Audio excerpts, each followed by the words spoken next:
안녕하세요, 담임쌤입니다. 오늘 소개시켜드릴 강의는요, 마재철 강사님의 주택취득 자금조달 계획서 어떻게 쓰고 계세요? 입니다. 오늘 그 전체 강의 중에서요, 주택 취득할 때 세무조사 피하려면 어떻게 해야 될까에 대해서 소개시켜 드리겠습니다. 지금 주택을 취득할 때 규제 지역에서는 자금조달 계획서를 제출해야 됩니다. 이때 이걸 잘못 준비하면 세무조사를 받을 수 있거든요. 조심해야 됩니다. 주택을 취득할 때 세무조사를 피하려면 어떻게 해야 할까요? 꼭 들어보세요. 안녕하세요, 마재철 세무사입니다. 오늘은 제6강 주택을 취득할 때 세무조사를 피하려면 어떻게 해야 될까? 이 내용에 대해서 알아보겠는데, 저의 강의 중에서 가장 중요한 부분이기도 하니까 오늘 강의는 좀 상세하게 알고 가시는 것이 좋겠습니다. 세무조사를 피하기 위해서는 이게 자금조달 계획서 항목 중에서 가장 중요한 부분들을 좀 어떻게 작성하면 좋을지랑 작성하시기 전에 사전 작업을 해두시는 것이 중요한데요. 이런 내용들을 먼저 알아보도록 하겠습니다. 자기자금 항목에서 이제 가장 중요한 부분 중에 하나인 이제 증여인 부분에 대해서는 지난 10년간 이제 부모님에게 계좌이체로 주고받은 금액들이 분명히 있으실 겁니다. 이제 가족들에게 지원을 받는 경우에는 실제로 사실 증여에 해당하지 않은 소액들도 많이 자금 이체가 이루어지기 때문에 이 내용을 반드시 사전적으로 정리를 해 두셔야 됩니다. 가능하시면은 모든 통장 내용을 좀 조회하셔서 부모님이나 가족들에게 계좌 이체가 있으신 금액들은 어떤 항목이었는지를 미리 좀 정리를 해 두시는 것이 좀 필요합니다. 그리고 정리를 해 두셨더니 부모님에게 아니면 뭐 형제에게 받은 금액이 더 많다, 본인이 지급한 금액보다 많다고 하면은 이번 주택 취득 이전에 증여세 기한 후 신고를 미리 해 두시는 것을 좀 권해드리도록 하겠습니다. 이게 세무조사가 진행이 되게 되면은 아시겠지만 지난 10년간의 내역에 대해서 세무서에서 미리 다 확인을 하고 오는데, 과거에 신고되지 않은 내용이 있으면은 그거에 대한 가산세까지 포함돼서 이번에 한꺼번에 증여세가 고지가 되기 때문에 미리 과거분에 대해서 증여세 기한 후 신고를 해 두시는 것이 좀 중요하겠고, 추가적으로 이번 주택 취득을 위해서 증여를 받으시게 된다면은 기한 후 신고하신 내역과 추가로 받으실 금액에 대해서 증여세 합산 신고를 하시는 것이 필요합니다. 예를 들어 부모님에게 이제 받은 거를 예를 들어 볼 건데, 어머니와 아버지는 이제 상속증여세법상은 동일인으로 보기 때문에 증여재산공제는 10년을 기준으로 5천만 원밖에 받을 수가 없습니다. 이거를 잘못 알고 계시고 부모님에게 각각 5천만 원씩 증여재산 공제가 되는 걸로 알고 계신 분들이 있으셨는데, 그렇진 않고요. 예를 들어서 아버지에게 5천만 원을 증여받고 어머니에게 5천만 원, 총 1억 원을 증여받는 경우죠. 이 경우에는 증여세 신고가 2번 필요합니다.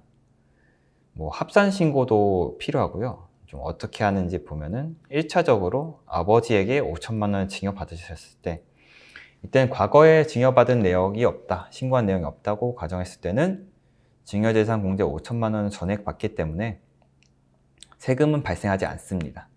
다만 어머니에게 또 5천만 원을 증여받기 때문에 이때는 증여재산가액 어머니에게 받는 5천만 원과 아버지가 동일인이기 때문에 사전증여재산가액으로 5천만 원이 추가되고, 여기서 증여재산공제 5천만 원 한 번 더 받는 방식으로 진행이 됩니다. 이렇게 돼서 계산이 되면은 납부하셔야 될 증여세는 한 500만 원 정도가 되실 겁니다. 증여를 받으실 때 주의하셔야 될 사항, 이 부분이 세무조사 사례로도 선정이 되고 실제로 좀 상담이 많이 들어온 부분이기도 한데요. 현재 부모님에게 거주 중인 주택의 임대보증금을 지원을 받으시면서 사실 증여세 신고 자체는 안 하시고 그냥 이 자금을 자기자금 항목에 부동산 처분대금으로 넣으시려는 분들이 많이 있으셨고요. 아무래도 전세 보증금인 경우에는 5천만 원을 초과하는 경우가 많기 때문에 실제로는 증여세 과세 대상이 될 확률이 매우 높습니다. 최소 서울인 경우에 몇 억부터 시작하는 경우가 많기 때문에 이 임대 보증금이 이번 주택 취득 자금에 들어갈 때에는 아무래도 그때 당시에 임대차 계약 당시에 본인 소득 수준으로 임대 보증금을 마련하기 어렵다고 국세청에서 판단을 하는 경우에는 증여세가 추징될 수 있는 문제가 있습니다. 국세청에서는 국세청에 신고된 본인 소득 자료를 몇 년치를 다 가지고 있기 때문에 신고된 소득에 비해서 그때 당시 임대차 계약의 보증금을 지급할 수 없다라는 것이 인정이 되면은 이에 대한 세무조사도 당연히 일어나겠고, 그렇게 된다면 어쩔 수 없이 증여세를 피할 수 없게 될 거라고 생각이 됩니다. 그렇기 때문에 부동산 처분대금 항목으로 기입하시는 것보다도 증여세를 신고하신 이후에 증여 항목으로 기입해 주시는 것이 바람직하다고 생각합니다. 아까 말씀드린 것처럼 국세청과 세무서에서는 국세청에 이미 신고되어 있는 본인 소득 기준으로 판단을 하고 저희보다도 많은 데이터를 가지고 있기 때문에 이 부분을 간과하지 마시고 그냥 임대보증금 항목을 자기자금 항목에서 부동산 처분대금을 넣자 이렇게 하시는 분들 많이 있으셨는데 이 세무조사 사례가 있기 때문에 좀 주의하셔서 진행하시는 것이 좋겠습니다.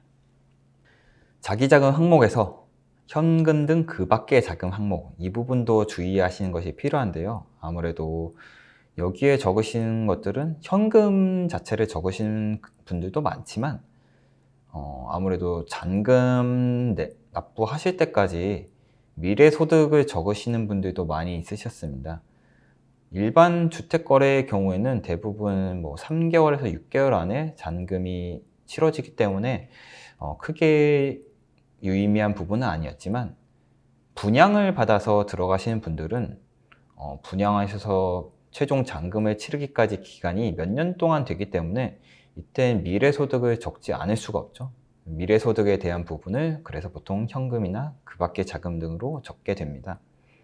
보통 근로소득자이신 분들과 사업소득이 있으신 분들이 있으실 텐데요. 이때는 아무래도 급여의 경우는 대부분 계좌이체로 받으시고 요즘은 현금으로 받으시는 분은 없으시잖아요. 그렇기 때문에 계획서 제출 시점부터 잔금 시점까지 변동이 되는 예금 항목에 적어주시면 안 됩니다. 간혹 가다가 저에게 자금 조달 계획서 초안을 들고 오신 분들이 미래소득 항목을 그냥 자기 자금에 예금 등 항목으로 넣으신 분들이 있으셨는데, 예금보다도 미래소득이기 때문에 현금 등 그 밖의 자금으로 적으시는 것이 좋고, 이 또한 미제출 사유서를 함께 작성하셔서 제출하시는 것이 좋습니다. 현재는 발생하지 않은 소득이기 때문에 미제출 사유서에 미래소득에 대한 예상 금액이라고 적어주시면서 가끔세 원천징수 확인서나 원천징수 영수증 등의 서류를 함께 제출하시는 것이 좋습니다. 그리고 주의하셔야 될 부분이, 이런 경우에 대한 세무조사 사례도 많았는데요. 사업소득자이신 분들이 매출 누락이 있어서 이게 세무조사로 진행되는 경우가 있었습니다. 왜냐하면은 소득세 신고를 하고 국세청에 신고된 소득이 소득금액 증명원상에 잡혀 있는데, 이 금액은 굉장히 적은 금액으로 잡혀 있었는데 자금 조달 계획서 상에는 굉장히 많은 금액이 예금이나 현금이나 자기자금 항목으로 기입하시는 분들이 있으셨습니다.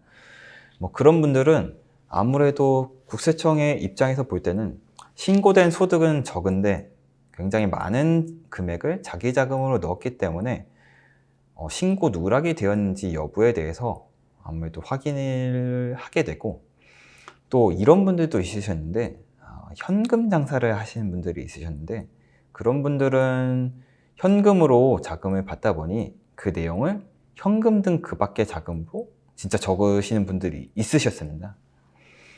당연히 이제 현금의 경우에는 본인께서 매출 누락을 하지 않으셨다면 문제가 없겠지만, 매출 누락이 있으셔서 그 누락된 부분에 대해서 세무조사가 실제로 진행되는 케이스가 굉장히 많았기 때문에 그런 분들이 생각하시는 거는 현금이기 때문에 이 현금에 대한 뭐 소득 원천을 세무서에서는 확인할 수 없기 때문에 괜찮지 않냐, 이런 식으로 말씀을 많이 하셨는데, 전혀 그렇지 않고 오히려 현금이기 때문에 그것을 본인께서 입증하지 못한다고 하시면은 세무조사로 진행되는 확률이 매우 높다는 점을 꼭 염두에 두셔야 됩니다. 그래서 현금으로 적으시는 것은 좀 리스크가 크다고 볼 수 있겠죠. 이제 타인 자금에서 금융기관 대출액 부분은 신용대출인 경우에는 현재 1억 이상 신용대출을 발생시킨 후 1년 이내 주택을 취득하는 경우에는 이 신용대출 금액 자체가 회수 조치된다고는 현재 알고 있습니다.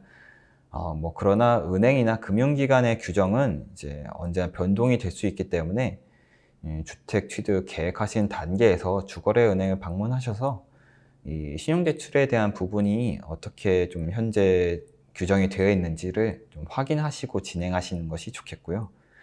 또 주의하셔야 될 부분은 마이너스 통장 금액은 신용대출 금액이기 때문에 타인자금 항목, 금융기관 대출액으로 적으셔야 되는데 이거를 마이너스 통장이다 보니까 예금 항목으로 적으시는 분들이 많이 있었습니다. 이것도 또 유의하셔서 예금 항목으로 적지 않도록 주의하셔야겠습니다. 회사 지원금, 사채 부분도 주의하셔야 될 부분인데요. 가족, 그리고 친인척의 사업자, 법인이나 개인이나 관계없이 사업자에게 자금을 대여받는 경우에는 앞서 말씀드린 것처럼 두 가지 문제가 발생할 수 있습니다.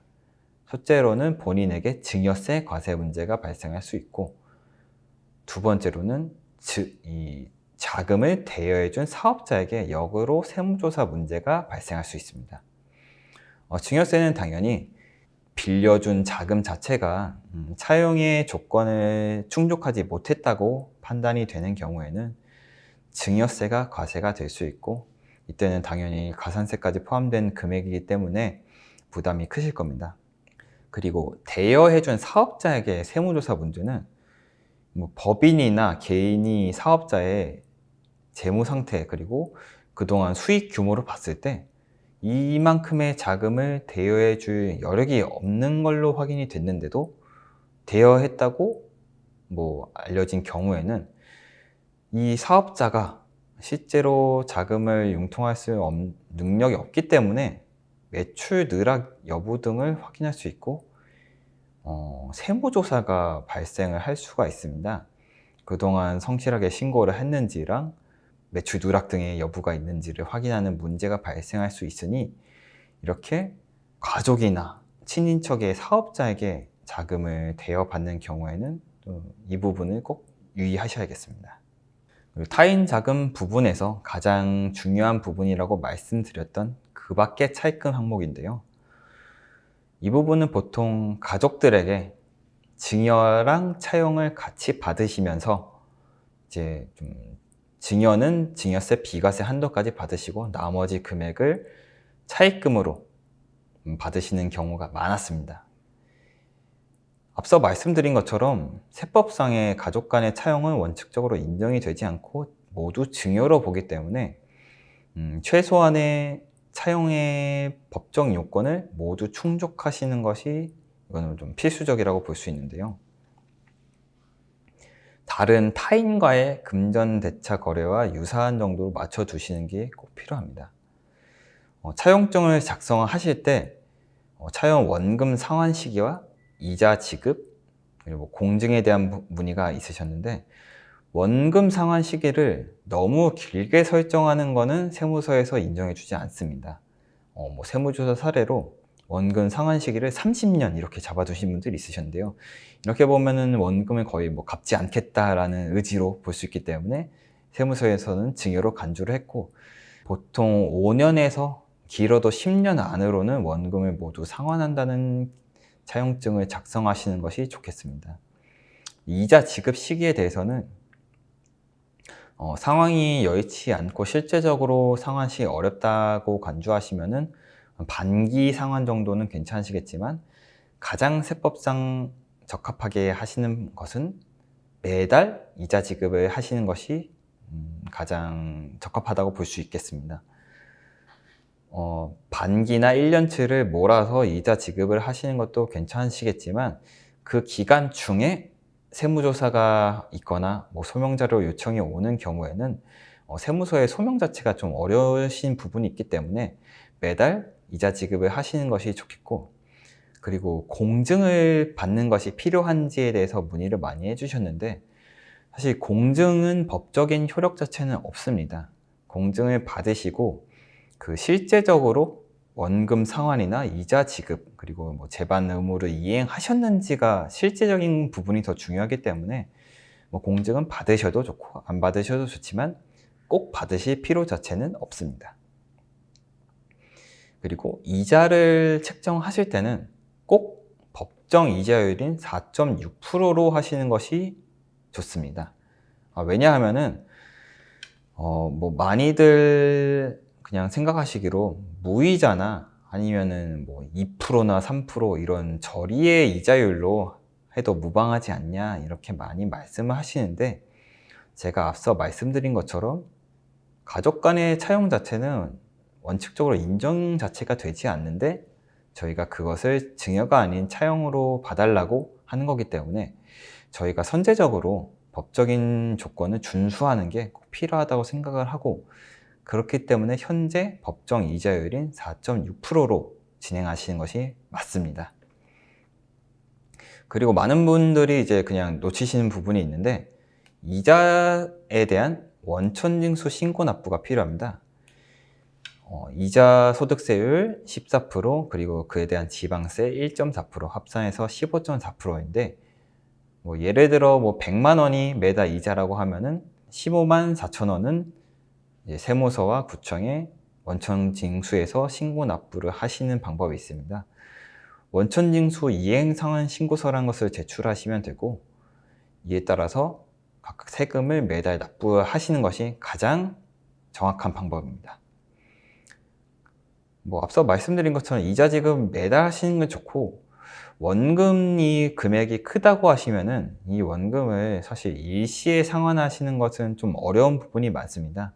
본인이 부동산을 처분하시거나 아니면 갑자기 고액의 소득이 발생하지 않는 이상은 원금도 이자와 좀 마찬가지로 어느 정도 상환 스케줄을 작성해 두셔서 세무서에 제출할 만한 그런 좀 문서를 만들어 주시는 게 좋고, 늦어도 반기나 1년에 한 번 정도는 원금을 어느 정도 상환하시는 좀 제스처를 보여주셔야 세무서에서도 이제 사후적인 조사가 왔을 때 이제 원금이나 이자 상환에 의지가 있다고 판정이 될 수 있기 때문에 이 부분도 상환 스케줄을 만들어 주시는 것이 좋겠습니다.